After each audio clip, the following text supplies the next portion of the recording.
Welcome to Oscar Mike Radio on this special assignment, special edition on Veterans Day 2025. My name is Travis, host of Oscar Mike Radio, and this is part of the Veterans United Unchained. This is part of the Veterans Unchained, We Are United 3.0 with Chris Aldis, U.S. Navy, and Gina Alderman, U.S. Air Force, U.S. Navy, enlisted officer, coordinator, creator of the whole project with Rugged Warrior Healing Coalition. Both of you, welcome to Oscar Mike Radio. Thank you. Thanks, Travis. So look, folks, I love it when I get two guests in one show. There's a whole lot I can do. And boy, do we have like a mega, just, awesome plethora of experience, perspective, not only from Chris, who is a chief in the Navy, and Gina. No, wait a minute. Were you a Master Chief? Yeah, Command Master Chief. Yep. I need to get that right because I got told a Sergeant Major and a Command Sergeant Major are two very different things. My apologies. So we're with Command Master Chief Chris Aldis and Commander Alderman, Gina Alderman.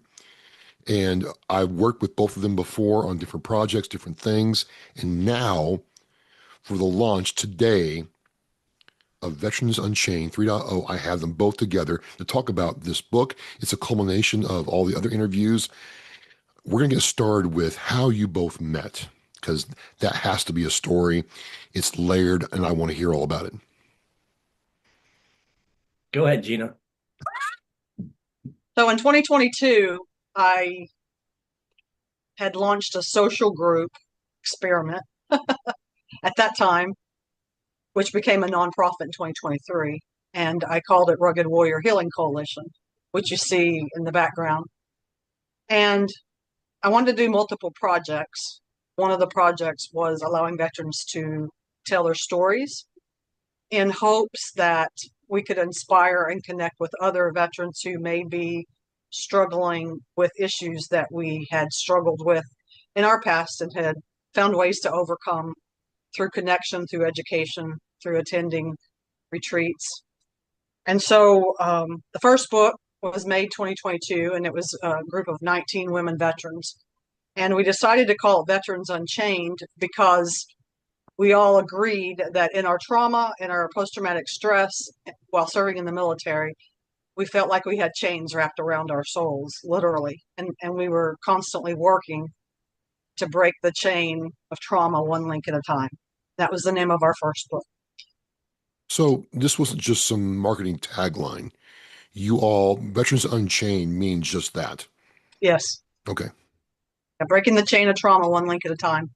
And in the project, we had several women who were dual military, and we had the idea to invite our military husband counterparts to write in the second book, which became Veterans Unchained 2.0 Lessons Learned. So there were 4 of us whose spouses joined us, and then there were 4 women and 4 additional men. So there were 8 men and 8 women in the second book. And it was through that project that Hospital Corpsman Senior Chief Loretta Conitster and CT Master Chief, Command Master Chief Patty Roebuck introduced us to their husbands, but also introduced us to Command Master Chief Chris Aldis. And Chris and I became, I want to say, fast friends. We connected on multiple levels. Number one being our spirituality and our belief in God, and the fact that we both give God credit essentially for helping us through our trauma and our trying times in the military. And what was unique about that period of time, which that book launched on Veterans Day, November 2022, also was that I had a inkling, a vision that we would be aligned and we would continue, a group of us would continue to work on these projects. And just like how I met you, Travis, through the first book, here we are 3 years later, and we're still connected. And what's exciting about it is since then, Chris has gone on to found a nonprofit, just like I turned Rugged Warrior Healing Coalition, the social experiment, into a nonprofit in 2023. And we both have hosted retreats. I've hosted one for women veterans, and Chris and his partner Bill Harris and a group of cadre men that have been working together from the beginning, I believe, have hosted seven Yep. men's retreats. And now we're partnering together, Rugged Warrior Healing Coalition and the Turn 2 Project, and we're excited to see where that takes us tomorrow. Chris, what was your feeling when Gina asked you to participate in 2.0 and now 3.0? You've known her for quite some time now. You've got a chance to see this process work. And, as she starts her nonprofit, you have yours going. How has this all come together with the fact that you have two different backgrounds in the Navy, but also you're all trying to do something great now as veterans? Well, the first question, how did it feel when we connected? It was like Gina had mentioned, it was like an instantaneous, fast friendship right away. There was an automatic connection there, and that's the first thing I remember. And then we didn't talk for a couple of years, and then this last May she contacted me again. But so that was the first feeling, and then we it, Gina used the word alignment, and as we've had our conversations over the last since May again now, that word alignment keeps coming up. So it just felt like, God gives you these intersections in life, and people cross your path. Some of them go on, you never see them again. And with Gina, it just became all of a sudden, she's like, "Hey, listen, I got these ideas, and we're going to do another book. I loved your part of the book and everything in the Veterans 2.0 lessons learned." She said, "But I want to do another one. But I also think that we're supposed to do something together between Rugged Warrior Coalition and the Turn 2 project, which I'm running." And then as we started talking, she just, I don't know, Travis, because you've spoken to Gina, all of a sudden she just starts, the trajectory starts going up and up and up, and then the excitement goes, and that happened. And so we just realized that there's several things that we could probably work together on and really make an impact on both men and women veterans and men and women in general too. So at least that's how it feels to me right now. And just to go back a little bit, kind of take us into what the Turn 2 project is, where that came from, and who you're trying to serve with that project, Chris. All right, great. Yeah, the Turn 2 project, it's basically a transitional men's project. I know the term project, some people get hung up on it. There's no end date, there's no project goal. It's just we had to use Turn 2 project because Derek Jeter actually has to turn to something else that he has out there. So and the Turn 2 project came about. Turn 2, first of all, is a Navy term, and a lot of chiefs use it, a lot of people use it. And when you have your morning formations with your division or department, and you get done passing all the information, and at the end you just go, "Everyone turn 2." It means get to work, get to doing what you're supposed to be doing. So my friend Bill Harris, he and I have been friends for 30 plus years. We served together as E5 corpsmen um, at the Naval Air Station at Oceana at first, played softball together, coached Little League together, just lived down the street from each other. We just became very good friends.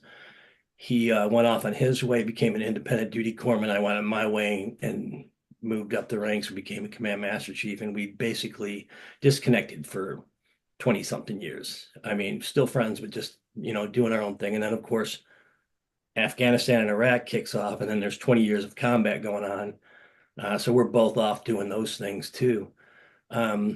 He retired. He actually retired.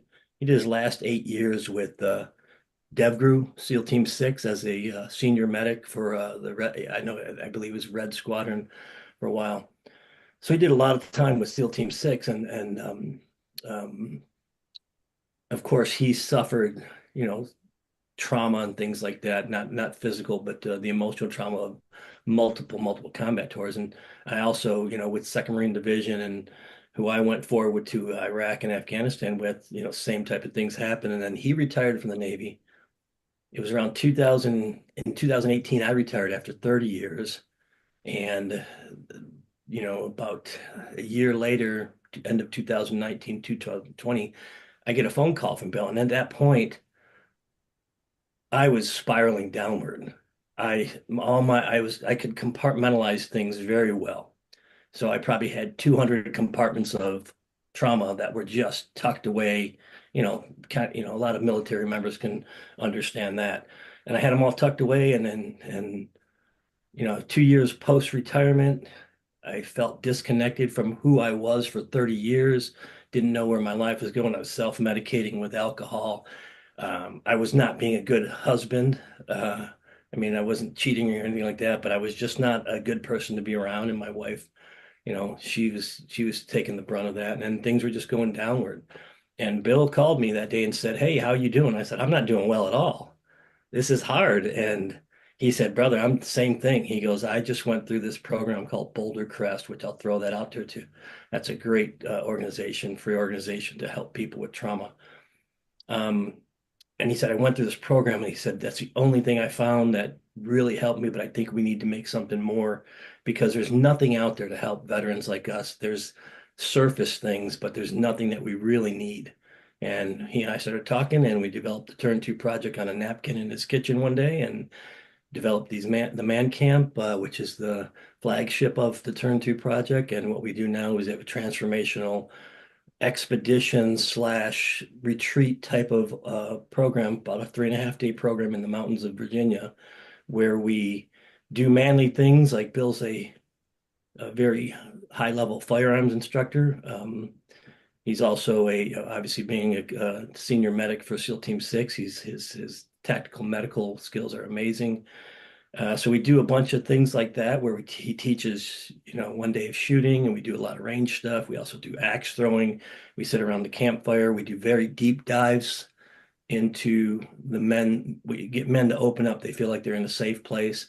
We facilitate these discussions with all of our experience in those years in the Navy, and men come there and they feel safe and they feel like they have a tribe they belong to, and they open up unless we do really cool men things. And that's the long and short of it. Mostly long, I think, though. No problem, no problem. I think it's important to build that context of what you do now. I am curious, Gina, you see Chris do this. How does that interface with what you're doing with Rugged Warrior? And then we'll get into the book. So, Rugged Warrior, as I said, started as a social experiment in the sense of I was trying to find a purpose, not a purpose per se, but better yet, a series of tools to achieve the purpose. And the purpose was to influence the suicide footprint. 22 a day veterans in active duty were taking their lives, and being in the healthcare industry and 28 years in the military, I personally witnessed it. My commanding officer had committed suicide in 1994, and I was this casualty officer, and that left an indelible mark in my mind as a young officer, young lieutenant officer, and I knew. So just picture 1994 until I retired in 2011. I knew, I could see, I could feel it, I could taste it firsthand what service members were suffering with, and so thinking of mechanisms to help people, I started attending a life coaching program, and one thing I learned was that the military mechanism, the military culture is very harsh in the sense of we're here to protect and serve, and it doesn't always come in kind boxes with ribbons tied around it. Very harsh environment. Chris being a corpsman, me being a healthcare administrator, we saw it firsthand with all the injuries and the trauma and the stress, and then firsthand, seeing service members get mortally wounded or multiple amputations, and then struggling with the humanity of how to put the pieces back together. So I saw what people were doing in America as far as the veteran service organizations, what the VA was trying to do. And I knew in my heart that I wanted to serve in some capacity where I could make a difference, even if it was a small difference. So the life coaching tool was my first endeavor, but I kept coming back to the concept of how cathartic it is to tell your story. Because when I was diagnosed with post-traumatic stress in 2005, 2006 timeframe, and that was kind of if you want to call it the straw that broke the camel's back from the 1994 incident of my commanding officer committing suicide. And so I became very curious. I was placed at the only DoD medical school as the Brigade XO, and I would go to the library on every break and read how does a service member that has not deployed, has not seen combat, acquire post-traumatic stress disorder. So that was the first thing, as I sought to understand. And then I realized how important the storytelling was. And very specifically, I realized how powerful the connections would be. Because as you separate from the service, or as you retire, or every time you change a permanent, change a duty station, in my case, it was 13 duty stations in 28 years, there's layers of trauma, and there's imprinting that occurs, and you're constantly working to unweave that imprinting or unweave that trauma. And so the storytelling, the life coaching, the retreats, it all just kind of slowly fell into place.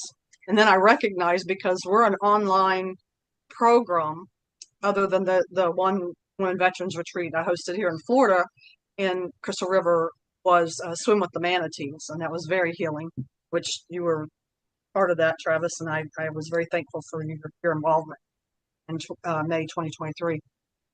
But I wanted an organization, and I knew Chris and Bill Harris had found the answer, and that's to the Turn 2 project.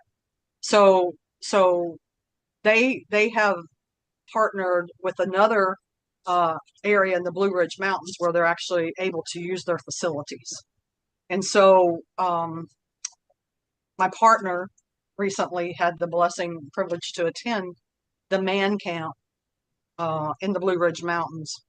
And I saw right away, just from the curriculum Chris shared with me, the tools that they would be using, that we could, if enough of us work together collectively, and it's like with one voice, you only hear that, that one impact. But if you have two voices or three voices or 20 voices, how it multiplies. And that was my original vision in 2022, was to have points of light all around the world, and how our first two books became international bestsellers, and including we were contacted by a publisher in Ukraine wanting to translate our women's book into the Ukrainian language for their women serving in combat. So the points of light, the sound waves carried around the world. So I know that's a long answer to your question, but Chris and Bill are onto something very big and powerful, and I have an interest, to be involved in that, and I've offered to, let's see if Rugged Warrior could step in and maybe expand their mission to include the partners of the men attending man camp, and the partners of the men that are cadre, and the partners of the men like Chris and Bill who have founded this concept.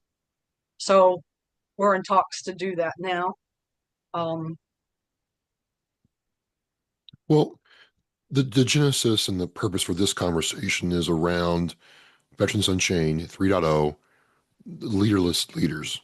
Yes. Which was very interesting to me, because I'm like, well, if you're a leader and you're leading people and you're following somebody else, how can you be leaderless? But it really, when you start explaining the concept behind it and how you and Chris are going to work together on this, it was very interesting. So, one at a time, starting with you, Gina, first, explain the concept of leaderless leader, And then, Chris, kind of share with us how you felt about it when you started looking at writing about your chapter in the book, please. So, so the title of the book is Veterans Unchained 3.0 Battle Tested. But what I realized in 2022, a title is not enough. You need to give the authors a theme and create a vision where they can identify with being battle tested in this case. And so as I begun to talk to more and more of the authors, I recognized that some of our trauma could come from having no top cover. And what having no top cover means to me is that you're working on a task, such as, and I'll just use my 1994 experience. Here I am, a young lieutenant. I was what they call in the Navy frocked lieutenant. In other words, I was still a Lieutenant JG in '02. But when you're selected and you're in a '03 billet, they went ahead and let me be promoted. But the point is, I had no guidance other than the manuals, that basically tell you step 1 through 100 how to plan a military funeral. Um, and and oftentimes in the military, very junior personnel, and I'm talking about enlisted, even your E1s, your E2s, your E3s, your entry level folks can be given tasks, can be given projects, can be given missions, and basically told to make it work. And oftentimes bosses, commanders, executive officers, division officers, so forth and so on, they don't want a lot of questions brought to them. They want you to figure it out. And whether figuring it out means networking with other folks, or hopefully having a mentor that could kind of give you some ideas which direction to go. Oftentimes you find yourself that you're alone to do this work. You might have a team to work with you to get it done, but again, you don't have that top cover. So in a sense, you're I hate to say thrown to the wolves, but you're given the task, and then the military expects you to figure it out, because we don't have time to talk everything, so to speak, to death.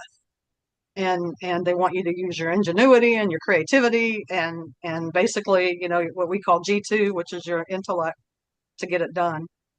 And so what I saw in multiple times in my life, as I looked back and thought about the traumas that I was exposed to, often the most powerful memories came from those times when I was really alone. I had my team, but I didn't have the top cover.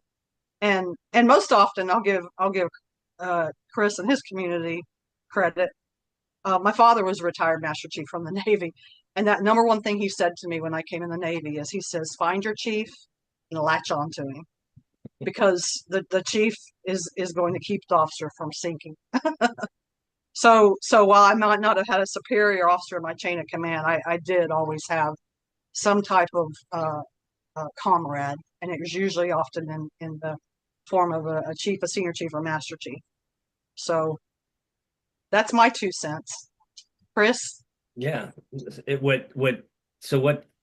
How it came together for me, Travis, was Gina and I were just having a conversation one day, and she was kind of laying the book out. I want to do another book. And she, and Gina gets very excited and has points after point and tries to, and she gets going, and either you get into that wave or you get swept up in it. You know what I mean? So I was just like, I'm leaning into this because I was enjoying the conversation, because it's also very therapeutic, when we could sit and talk and talk about the trauma, which is probably the common denominator for what we're talking about here in these books, and also with what we're doing in the veterans community. And we're just having this discussion, and she's like, well, how we have to come up with a name for it. And she talked about the incident with her commanding officer and him committing suicide and how it affected her. And then all these emotions started coming into me, and not only just emotions, but also I'm at a point in my life with my relationship with God that I'm listening more than I'm speaking. And those types of divine inputs were coming in, like words would just pop into my head. And I go, Gina, how about this? Leaderless leader, or this, and we'd say something, and she'd go, oh my God, I got to write that down. And then she texts it to me, because that's how she keeps it. fresh and keeps her documentation. She'll send me a text, so now she's got it on her phone.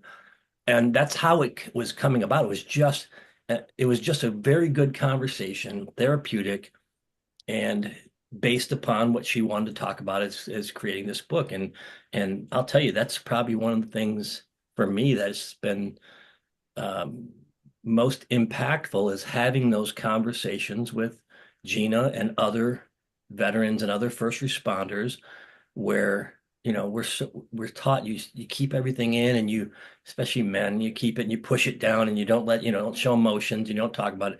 But talking about it really brings up a lot of things that you can now discover and work on. And that's how it came about for me from this side of the aisle. So You both have written for this book, and you both have written in other projects. But what specifically did you learn about yourself writing for this project this time? I'll go, Gina. So what I learned about writing on this project is that there were many instances of being in a leaderless leader position. Although like Gina said, I had an amazing the command group that I was with, Brigadier General Caparata and Sergeant Major Joe Shaw, and then all of our colonels and everything at Second Marine Division Forward.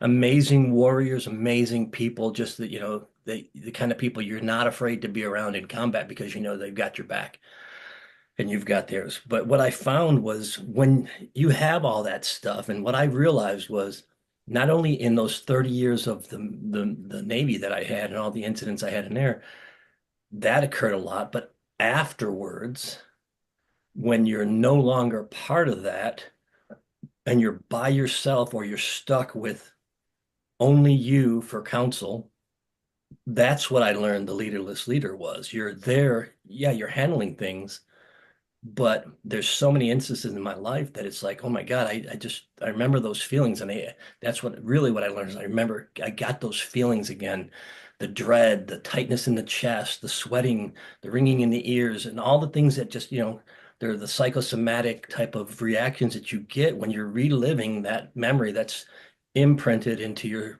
your mind and your soul. So what I learned is there's not just one incident of trauma in my life, and I don't let it control me anymore, although I did for a while. There's hundreds, if not thousands of them, and some of them will pop up as you start opening up to the people that you're with and you're talking with. And there's probably 30 more books in me now, I would say, because of those things. So What about you, Gina? So thank you, Chris, for that, because I that's what's so exciting about being on this journey with you gentlemen and the authors in this book. The more we write, the more we realize we have to share and connect over. And I couldn't decide which story to tell. And in fact, there was a moment when I said, oh, I'm not going to tell a story in this one. I'm just going to work on the resource section. And finally, I was influenced by everyone, especially yours, Travis.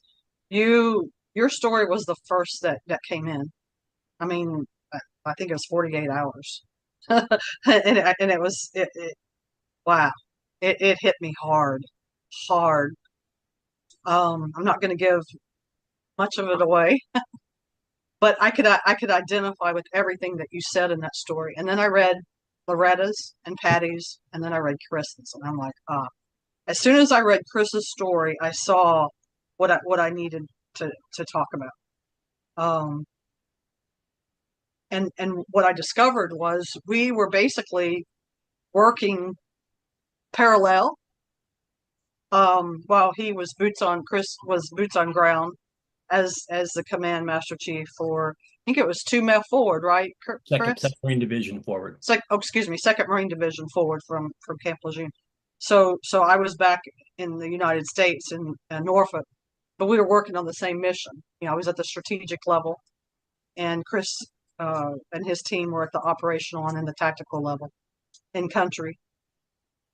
So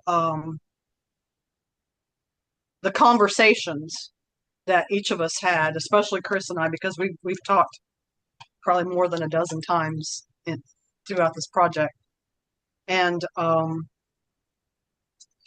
it's so powerful. It, the period of time we wrote about was 15 years ago. But as I wrote, it felt like yesterday.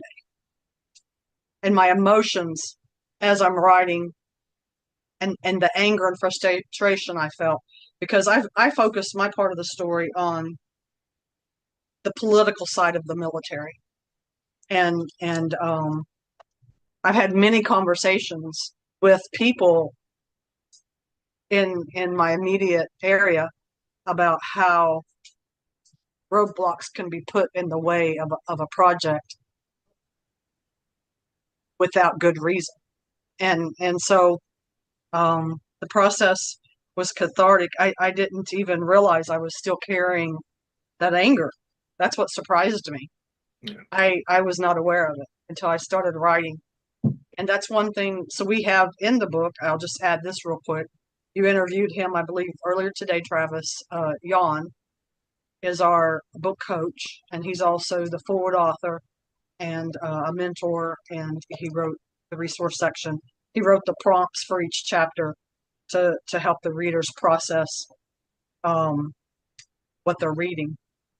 And I learned through him about imprinting and how you can carry a simple conversation or a simple scene in your mind, and it can change you forever unless you recognize the imprinting and then work to unweave it. And it can be those moments in time that then cause us to later go down the spiral, seek create addictions or severe psychosis. If you don't get treatment. Yeah. As we kind of wind this down, Chris, I'd be interested to know, when people read your story, what do you want them to see or learn or even feel as they're trying to see your story through your eyes? Well, it would be, I have some things in there when I talk about, the wounded Marines that I had. I talk about visiting the wounded Marines every single night at the Camp Bastion Roll 3 Hospital with myself and the general and sergeant major, and that was an everyday thing for 365 days. They were in that pretty kinetic combat environment. But people have an idea. People who are not involved in combat and trauma don't, they have this Hollywood idea about, oh, he got shot, oh, I'm bleeding and everything, and oh, put the, patch up the hole, and oh, you see that on every movie. Oh, put pressure on, hold it, and that's all it is. Well, it's more than that. If there's an IED blast, people are losing limbs, and they know that, but they don't realize the other part of it's I want them to feel the other things that I experienced. Like, I'll give you an example. As I'm visiting a Marine in the hospital, he's unconscious. Obviously, he's in a medically induced coma because he's lost several limbs and he's severe multiple system traumas. But looking at him, people go, okay, you don't understand what they look like. First of all, they look like they've been in a 15-round heavyweight boxing championship match because everything is bruised and swollen. But on top of that, it looks like someone took black or red paint and splashed it on them because they've got all these all over their body from, like, an IED blast goes off. It's got shrapnel that, dirt, dust, metal fragments, bone fragments, whatever, that just pepper these people. And they don't realize that they look like they have the chicken pox on top of all that. And there's so many things that, I always wondered when I was over there in combat, what I'm going through. I'm like, okay, this is what I got to do. But, I'm always wondering, and I would hear people talking, and, I'd talk to people back home and they're like, yeah, I was sitting at Starbucks and we were discussing or debating about the ethics of this war. And I'm just like, well, that's good that you can sit there in the coffee shop and, in the safety and all that stuff and be able to do that. I'm happy for you, but that's not, my world is completely different from that. Yeah. And what I want them to feel from what I wrote is those parts that maybe they didn't understand. Like, one last thing I'll say is, like, when a casualty comes to a Roll 3 hospital from a combat zone, lands, a helicopter lands, and then the team brings them in. Before they can take them into the surgical suite. They have to sweep them for unexploded ammunition, ordnance, all that stuff, because they could ruin a whole, a whole surgical suite and kill more people. There's things that they don't understand that I want them to know, that come along with that. And I don't want Hollywood's great for entertainment, but that's what it's for. It's not real. So Yeah. This is today, when this releases, Veterans Day, Gina, and the last 2.0 released on Veterans Day in 2022. And 3 years later, this one's releasing. Are you going to wait 3 more years for 4.0? Is there going to be a 4.0? How's that all going to work? I'm so glad you asked that question. So we're taking a turn in how we tell the stories, and part of my inspiration is to empower people. So what I did with this book was created and wanted to recognize a featured author, someone that has published multiple times and is basically my best friend, and that's Travis Partington. So what we're doing, I've already asked the other authors, so I've got 4.0, 5.0, 6.0 lined up. And so I won't announce who those are, but we're also in talks about maybe a 3.1 or 3.5 to almost carry on the theme that we've got in here, because something that came up in with Jan, who's from the Netherlands, by the way. We have an international coach with us I met in Coachville. Is a concept called the golden hour. And so I'd like Chris and Loretta especially to help me talk about the importance of the golden hour. And basically what that is essentially it's within the first hour, 60 minutes of a traumatic wound, a traumatic injury, the quicker you can get that Marine, sailor, soldier, airman, etc., to a trauma unit, to stop the bleeding, resuscitative procedures to save the limb or the eye, or ultimately, obviously, the life. But the golden hour, I see it almost bigger than that. It's almost, and I'll give you an example. What each one of us struggled with as we left the service is a sense of loss of camaraderie. We went from having a team, most often cohesive, to now you're an individual. And if you're blessed, you have a partner to support you, but the partners often don't know what you're carrying with you from the military. And so there's a window of time where you have this sense of disconnection, and that window of time could last years if you don't find connection, like Chris just told his story of how he connected with Bill Harris, and they developed this concept because essentially, and I'll go back to that golden hour, we're talking about 60 minutes after trauma injury. If you can get that individual to life-saving surgical resuscitative care, then their odds of saving that limb or their life greatly improve. The longer you wait outside of that hour, then the odds increase of losing a limb or your eye or your life. So this concept of the golden hour is something I really want to explore, specifically with these authors. I mentioned Chris and Loretta specifically because, like me, they were in the medical field. They were both hospital corpsmen. But all of us, you can use your common sense and kind of figure out what that critical period of time when you need to form connection. You kind of need structure, you need support, and you need help like immediately.